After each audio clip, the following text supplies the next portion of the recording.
오늘 본문 요한복음 9장 39절에 예수께서 이르시되 내가 심판하러 이 세상에 왔으니 보지 못하는 자들은 보게 하고 보는 자들은 맹인이 되게 하려 함이니라 하시니 했습니다. 오늘 본문에 예수님께서 맹인의 눈을 뜨게 하시고 그 맹인을 성전에서 만났을 때 하신 말씀입니다. 이 맹인은 날 때부터 맹인이었던 사람입니다. 구걸하고 있는 이 맹인을 주님이 불쌍하게 해서 침으로 흙을 이겨 눈에 붙여주면서 실로암 못에 가서 씻으라 했습니다. 맹인은 순종해서 실로암 못에 가서 씻었을 때에 눈을 뜨게 되는 기적을 체험하게 됩니다. 예수님의 주의로 인해서 오랜 동안 어둡고 공고한 삶에 있었는데 새로운 삶이 시작이 되었습니다. 그렇지만은 사례된 공예는 이 소경을 소환을 했습니다. 왜냐니까 안식일에 일하면 안 되는데 눈 뜨는 일을 했다는 것입니다. 그래서 눈을 고치는 것은 치료행위로 일이라는 것입니다. 바리새인들과 사례들인 공예원들은 맹인이었던 사람을 신문했습니다. 너는 진짜 맹인이었느냐? 이렇게 질문을 하지요. 그렇다고 대답을 하고 누가 눈을 뜨게 했느냐? 예수라는 자가 나의 눈을 뜨게 했습니다. 이러면서 예수님을 두둔하면서 나왔습니다. 그러니까 사례되는 공예는 이 맹인을 쫓아냈습니다. 예수님이 그 사실을 들으시고 이 맹인이었던 사람을 만나게 됩니다. 오늘 본문 36절에 맹인을 만나서 예수님이 말하지요. 내가 인자를 믿느냐 물었습니다. 그러자 36절에 대답하여 이르되 주여 그가 누구시오니까 내가 믿고자 하나이다 했습니다. 이 맹인이었던 자가 하나님을 믿는 사람이었지만은 아직까지 예수님이 누군지는 정확히 알지를 못했습니다. 자기 눈을 뜨게는 해줬지만은 눈 뜨고 나서 예수님이 누군지 확인을 못했지요. 그래서 예수님을 하나님께서 보내신 분이라는 것까지만 알고 있습니다. 그래서 예수님은 이 사람에게 인자가 누구인지 하나님의 아들이 누구인지 확실하게 알려주려고 했던 것이지요. 그래서 내가 인자를 믿느냐 물었습니다. 이 맹인은 계속해서 믿고자 합니다 하지요. 그래서 예수님께서는 이 맹인에게 네가 보고 있는 그자가 바로 그니라 이렇게 말하면서 자신이 예수님인 사실을 밝히게 되어지는 것입니다. 이렇게 해서 이 맹인이 예수님을 믿게 되지요. 우리 주님께서는 우리에게도 분명한 믿음을 요구할 때가 있습니다. 마태복음 16장 24절에도 예수님 말씀하시기를 누구든지 나를 따르려거든 자기를 부인하고 자기 십자가를 지고 나를 따르라 했습니다. 자기를 부인하고 자기 십자가를 지는 것이 어떤 면에서는 고난이고 시련입니다. 사람은 누구나 자기의 십자가를 짊어져야 된다는 것입니다. 우리는 예수님의 십자가 밑에 나아가서 우리의 짐을 내려놓습니다. 그것은 우리의 죄의 짐이지요. 우리가 내려놓아야 될 짐이 있고 또 우리가 짊어져야 될 짐도 있습니다. 짊어지는 짐은 죄의 짐이 아니고 십자가를 짊어지게 됩니다. 구원받고 죄사함받고 예수 믿고 난 다음에 생기는 시험이라든지 문제가 올 때에 그것을 기꺼이 짊어지고 헤쳐나가겠다는 그런 십자가를 지는 새로운 짐이 있다는 것입니다. 이렇게 우리는 죄의 짐은 주님의 십자가 앞에 다 내려놓고 자유를 얻지만은 그러나 죄사함받고 구원받은 자로서 이제 살아가는데 이 믿음을 방해한다든지 신앙을 해방하는 그런 일들에 대해서는 그것은 다 우리가 짊어지고 가야 될 그런 몫이 되어지는 것입니다. 그것은 힘든 것이 아니고 가벼운 것이고 기쁨으로 질 수 있는 것들인 것입니다. 이렇게 죄의 짐이 있고 그리고 은혜의 짐이 있다는 것을 알 수 있습니다. 첫 번째로 예수님을 믿는 사람이 죄의 짐을 내려놓을 수가 있습니다. 이 맹인이었던 사람이 눈 뜨고 난 이후에 예수님을 처음으로 보게 되었습니다. 그래서 예수님을 실제로 보고 경험을 하게 되었습니다. 그러니까 우리는 우리의 머리로 지성으로 예수님을 다 알 수는 없습니다. 우리의 머리만 가지고는 예수님에 대한 것에 껍데기만 알 뿐인 것이죠. 우리가 진정으로 예수님을 온전히 알려면은 자기를 부인하고 자기 십자가를 지고 예수님을 따를 때 온전히 알 수 있습니다. 우리의 삶의 여러 가지 사명들, 고난들, 역경들 이런 것들을 지고 갈 때에 우리는 예수님을 경험할 수 있습니다. 예수님이 어떤 분인가 확실하게 알게 되는 것입니다. 그리고 우리 신앙에 있어서 경험하는 이 경험은 아주 중요한 것이 되어집니다. 그래서 우리 신앙생활에 우리가 알 수 없는 은혜의 영역이 있다는 것을 체험하게 됩니다. 그것은 우리가 경험하기 전에 이미 내 안에 믿고 있는 내용이 있습니다. 나도 모르는 사이에 내 안에 믿음이 주어져 있다는 것입니다. 엄밀히 말하면은 경험보다도 믿음이 앞서 있습니다. 경험보다도 믿음이 선행하고 있는 그런 상태인 것입니다. 그러니까 우리는 경험이 오기 전에 이미 신앙의 사람이 되어 있는 것입니다. 왜 그러냐니까 하나님께서 우리를 선택하시고 이미 은혜로 우리에게 믿음을 먼저 주었기 때문입니다. 경험하고 믿는 것이 아니고 은혜로 믿고 그리고 경험이 되어지는 것입니다. 우리 사람의 생각으로는 이해가 안 되고 말이 안 되는 이야기지만은 하나님께서는 우리에게 먼저 은혜로 믿음을 주시고 그리고 체험을 할 수 있도록 경험을 하도록 이렇게 합니다. 우리 생각에는 거꾸로 순서를 진행해 나가시는 것을 알 수 있는 것입니다. 왜 그렇습니까? 믿음의 세계는 은혜의 세계이기 때문에 그렇습니다. 믿음은 내가 만들어내는 것이 아니고 하나님께서 부어주시는 것입니다. 내 안에서 나오는 게 아니고 위로부터 주어지는 것입니다. 그렇기 때문에 내가 설명할 수도 없고 이해할 수 없지만은 이상하게 믿어지고 나서 그리고 확실해지는 체험이 따르게 되는 것입니다. 이게 바로 믿음의 세계인 것입니다. 그렇기 때문에 우리의 모든 경험은 우리의 믿음을 확인시켜주는 과정이 된다고 할 수 있습니다. 그러니까 우리가 당하는 모든 시련이나 역경이나 형통이나 복은 이미 내게 부어져 있는 나의 믿음을 확인시켜 주는 것입니다. 그리고 그런 것이 나아가서 내 믿음을 더 강화시켜주는 과정이 됩니다. 그렇기 때문에 바리새인들이 분명히 예수님을 눈으로 보고 귀로 듣고 직접 만나고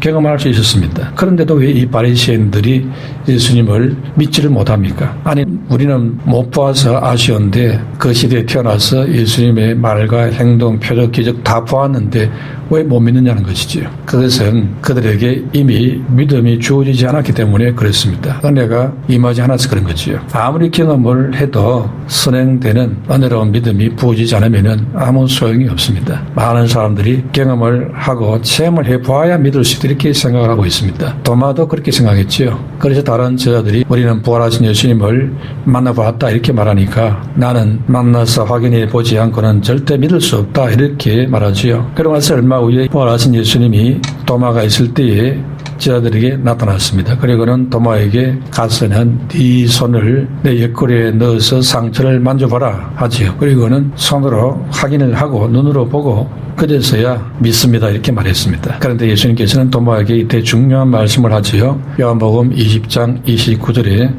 너는 나를 본 거로 믿느냐? 보지 못하고 믿는 자들은 복되도다 했습니다. 도마는 경험을 한 이후에 내가 주를 믿습니다 했습니다. 그런데 이것은 이미 도마 속에 주님이 부어주셨던 믿음 속으로 예수님을 받아들이는 것일 뿐인 것입니다. 도마 안에 이미 하나님이 믿음을 주었는데도 도마는 그 믿음을 사용하지를 못했습니다. 나중에 눈으로 확인하고서야 느껴서야 이제 믿음을 사용하게 되어지는 것입니다. 예수는 이런 도마처럼 가진 믿음을 좋은 믿음이라고 말을 하지 않습니다. 이때 도마는 예수님을 향해서 나의 주 나의 하나님 이렇게 하면서 이제 이전까지 선생님이라고 부르던 그 말을 완전히 바꾸게 되지요. 도마처럼 예수님을 스승으로 존경의 대상 정도로 보는 신앙, 주님이 기뻐하는 그런 신앙이 아닌 것입니다. 예수님은 믿음의 대상이지 존경의 대상은 아닌 것입니다. 그래서 도마가 그때까지 선생님 이렇게 하면서 따랐습니다. 예수님이 정말로 죽은 자 가운데 부활한 것을 확실히 눈으로 확인하고 나서야 선생님이라는 말이 이제 바뀌어서 주님이라는 말로 하나님이라고 이렇게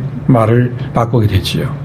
확실하게 믿게 되어집니다. 예수님은 존경의 대상이 아니라 믿음의 대상인 것입니다. 이 눈을 뜬 맹인도 예수님을 인자, 즉 하나님의 아들 되심을 예수님에 대해서 존경의 대상으로 생각했습니다. 예수님에 대해서 하나님께서 보내신 선지자 중 하나 정도로 우러러 보았습니다. 그런데 이 예수님은 믿어야 할 분이었습니다. 예수님은 삶과 죽음과 부활을 이 모든 것을 주관하시는 분이라는 사실을 믿어야 하는 것입니다. 예수님의 삶을 믿지 않고 죽으신 부활만 믿을 수도 안 됩니다. 왜냐하니까 예수님은 삶이 없이 죽음과 부활이 없기 때문이죠. 예수님의 삶을 깊이 묵상하고 믿고 예수님을 본받아 살려갈 때에 예수님의 죽으심과 부활에 대해서 감격할 수 있게 됩니다. 이렇게 예수님을 믿는 믿음이 없으면은 하나님을 기쁘시게 할 수가 없습니다. 히브리서 11장 6절에 믿음이 없이는 하나님을 기쁘시게 하지 못하나니 하나님께 나아가는 자는 반드시 그가 계신 것과 또한 그가 자기를 찾는 자들에게 나에게 상 주시는 이심을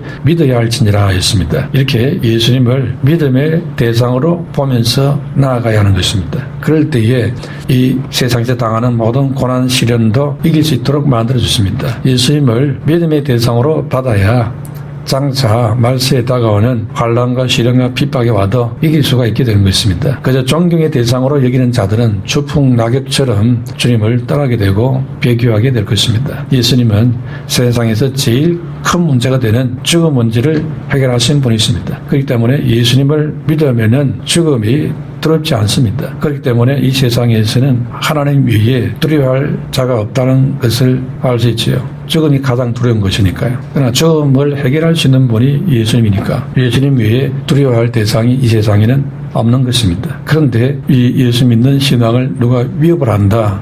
그건 사실 두려운 게 아니지 않습니까? 그들은 사람의 살고 죽는 문제를 해결할 자들이 아니기 때문이지요. 우리의 죽음만 갖고 위협을 할 뿐인 것입니다. 적어도 다시 살릴 수 있는 권세와 능력이 있는 예수님을 두려워해야 하는 것이죠. 요한일서 5장 5절에 예수께서 하나님의 아들이심을 믿는 자가 아니면은 세상을 이길 자가 누구냐 했습니다. 두 번째로 예수님을 제대로 알아보는 자는 참으로 믿는 자입니다. 예수님을 알아보지 못하는 자가 진짜 맹인입니다. 영적 맹인으로 살아왔던 사마리아 여자도 시내를 통과하고 나서 예수님 만났을 때에 영안이 열려서 예수님을 알아보고 믿게 됩니다. 예수님은 이와 같은 사실을 아시기 때문에 이 취급받은 맹인에게 영적으로 의미 있는 말씀을 주었습니다. 39절에 예수께서 내가 심판하러 이 세상에 왔으니 보지 못하는 자들은 보게 하고 보는 자들은 맹인이 되게 하려 함이라 했습니다. 역설적인 말씀이지요. 보지 못하는 자는 보게 되고 본다고 하는 자는 못 보게 된다는 것입니다. 그게 하나님의 심판이 있습니다. 바리새인들은 우리는 다 본다, 영적인 안목도 갖고 있다 했습니다. 그러나 예수님 보실 때에는 그들은 바로 맹인이었습니다. 자기들의 지식과 판단을 믿고 있었지 보아야 될 것을 보는 자들이 아니었습니다. 이것이 바로 하나님께서 그들에게 내린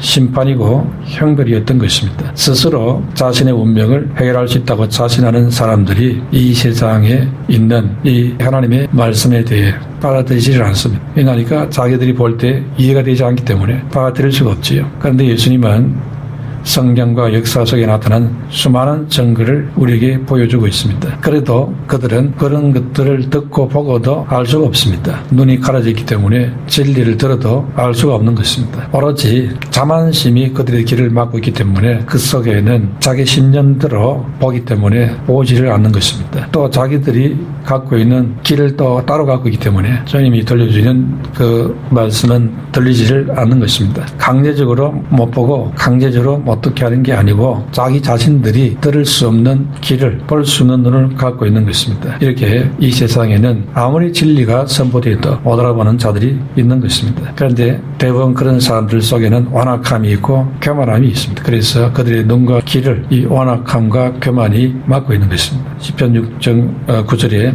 여호와께서 이르시되 가서 이 백성에게 이르기를 너희가 듣기는 들어도 깨닫지 못할 것이요 보기는 보아도 알지 못하리라 하여 했습니다. 애굽의 바로 왕은 이스라엘을 내보내지 않도록 그 마음이 완악해져 있을 있습니다. 출애굽기 4장 21절에 보면은 그러나 내가 그의 마음을 완악하게 한즉 그가 백성을 보내주지 아니하리니 했습니다. 하나님께서 멀쩡한 바로 왕의 마음을 일부러 완악하게 했다는 게 아닌 것입니다. 바로가 완악하게 나오는 그것을 하나님께서는 선한 목적을 위해서 사용을 했다는 그런 뜻입니다. 일부러 못 보고 못 듣게 나온 것은 아니었습니다. 인간 스스로가 진리를 보면서도 안 보겠다고 눈을 가리고 진리를 들으면서도 안 듣겠다고 귀를 막는 것입니다. 그런데 하나님께서는 그걸 그냥 내버려 두셨다는 것입니다. 로마서 1장 28절에 또한 그들의 마음에 하나님 두기를 시도하며 하나님께서 그들의 상실한 마음대로 내버려 두사 합당하지 못한 일을 하게 하셨으니 했습니다. 악한 상태 그대로를 하나님은 방치했다 했습니다. 마음에 쌓여가는 온갖 완악함, 화인맞은 심령, 그 패역함 이런 것들을 하나님께서는 그들을 방치해 놓았다는 것입니다. 유기해 버린 것입니다. 버림받은 것이죠. 가장 무서운 상태에 처한 것입니다. 그러므로 완악함이 오고 불신앙이 오고 또 타락이 오고 죄가 왔을 때에 하나님이 간섭해 줘야 됩니다. 나를 붙잡아 줘야 됩니다. 더 이상 악화되지 않도록 강력 강력하게 하나님의 손길로 개입이 있는 그 사람이 은혜가 있는 사람이고 축복받은 사람입니다. 아무 문제 없는 사람은 유기된 사람인 것입니다. 마지막 세 번째로 이 땅에서의 삶은 예수님을 믿는 자로 살아야 됩니다. 믿어야 경배할 수 있습니다. 경배한다는 것은 믿는 것을 말합니다. 왜 우리가 주일 예배를 지켜야 됩니까? 믿는다는 표시인 것입니다. 믿어야 경배하는 것이지요. 믿어야 예배할 수 있는 것입니다. 소경은 외롭고 소외당하고 캄캄한 어둠의 삶에서 구원받았습니다. 육신의 눈은 말할 것도 없고 영적인 눈도 떴습니다. 믿는다는 게 무엇이고 믿음은 어떤 과정을 통해서 이루어지겠습니까? 또 믿음은 어떤 모습으로 증명이 되겠습니까? 먼저 믿음은 나를 먼저 사랑하신 하나님의 은혜로 가능합니다. 믿음은 하나님께부터 출발이 되는 거죠. 맹인의 눈을 뜨게 하기 전에 예수님은 성전에서 내가 바로 하나님의 아들이다 이렇게 증거했습니다. 그러자 사람들이 하나님을 모독하는 말을 한다면서 돌을 들고 예수님을 치려고 했지요. 그러자 예수님은 그 자리를 피해서 떠나면서 맹인을 만나고 그리고 이 맹인의 눈을 뜨게 만들었습니다. 여기서 우리는 예수님은 이 땅에 인생들을 구원하러 오셨는데 지금 사람들이 배척을 하고 돌로 치려고 했습니다. 우리 같으면 얼마나 마음에 회의가 올라왔겠습니까? 나는 저들을 살리기 위해서 애를 쓰는데 저들은 나를 죽이려 하는구나, 배척을 하는구나, 덤벼들고 있구나. 이러면은 우리 인간들을 위해서 하고자 하는 그 선한 일들을 더 하고 싶지 않겠지요. 포기하고 싶을 겁니다. 그럼에도 불구하고 예수님께서는 그들을 끝까지 사랑으로 대해줬습니다. 그리고는 쫓겨가면서 성전문에 앉아있는 이 맹인을 보았던 것입니다. 그리고 이 맹인을 그냥 지나치지 않고 그런 상황에도 이 맹인의 눈을 뜨게 만들었습니다. 그 경황이 없는 상황에도 이 불쌍한 맹인의 처지를 보시고는 긍휼을 베풀어 주었던 것입니다. 예수님의 사랑 때문에 은혜를 이게 된 거지요.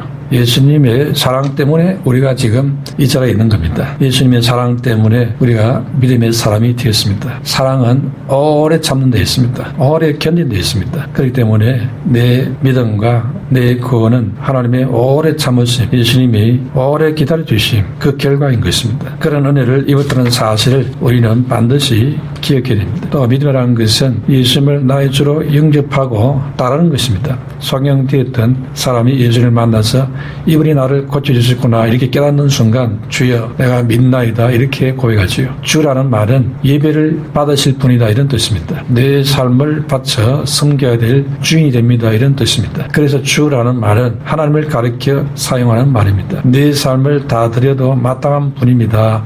그런 뜻에서 주여 이렇게 하는 겁니다. 이런 의미도 없이 그냥 생각 없이 주여 주여 하는 이것은 주님을 감동시킬 수 없습니다. 그러므로 예수님을 주로 산다는 것은 진정한 믿음이 되는 것입니다. 토마가 부활하신 예수님 의심하다가 예수님 부활을 확인하고 난 이후에 제일 먼저 변화된 것이 선생님이 하던 말이 주여 하면서 말을 바꾸게 되지요.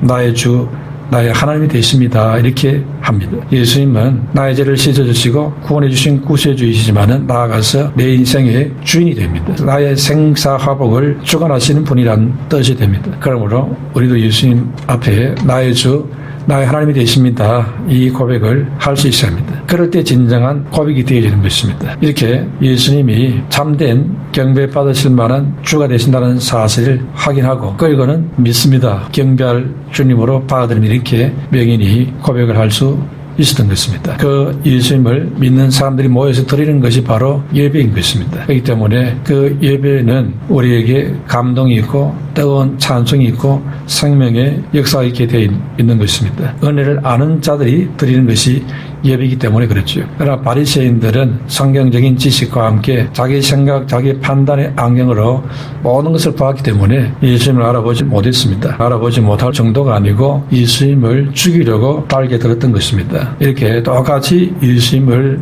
보고 예수님 말씀을 듣고 반응이 완전히 정반대로 나가는 것을 알 수 있습니다. 오늘 이 시대도 걸어갈 것이고 앞으로도 그렇게 될 것입니다. 그렇기 때문에 하나님께서 위로부터 부어주신 믿음이 없으면은 참된 생명과 진리를 찾을 수가 없습니다. 여러분들에게 하나님께서 은혜로 주신 이 믿음, 이 선물을 잘 붙잡아야 됩니다. 놓치지를 말아야 되는 것입니다. 세상 것과 바꾸지 말아야 되는 것입니다. 내 자신의 한계와 무지를 확실히 인정하고 하나님께서 내게 베푸르신 그 은혜와 그 믿음으로 인해서 내가 예수님을 믿게 됐습니다. 그리고 하나님께서 천지 만물을 지으신 창조주 되심을 알게 됐습니다. 이 좋으신 주님을 내가 결코 떠나지 않고 영원토록 섬기며 찬양하며 경배하며 살길 원합니다. 이 고백을 갖고 남은 생애를 승리하게 되시기를 축원합니다.